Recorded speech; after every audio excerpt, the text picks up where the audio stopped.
Sejumlah warga Kampung Ciberem Jempol RT 03 RW 04 Kelurahan Mulya Harja Kota Bogor terpaksa mengantri air bersih yang berasal dari mata air di wilayahnya pada Senin sore.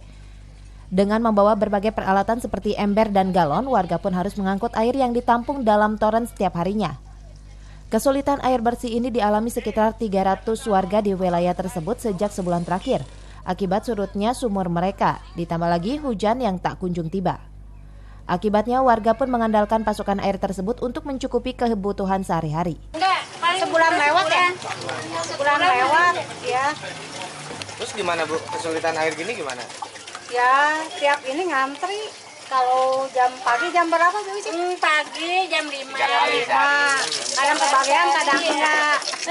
Gimana ininya? Ya, kalau udah kebagian. Jam 12 sama sekarang sore.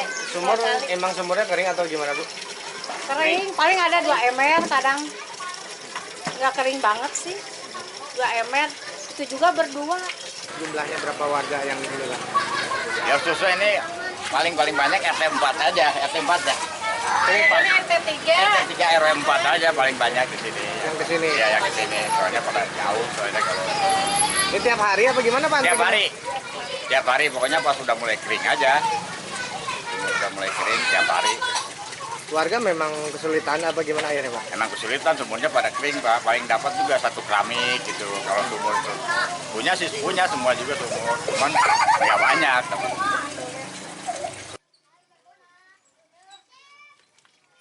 Warga berharap agar hujan segera turun sehingga kebutuhan mereka bisa kembali terpenuhi. Sejauh ini petugas BPBD Kota Bogor baru sekali memasok air bersih ke wilayah tersebut. Dari Kota Bogor, Herman Bons melaporkan.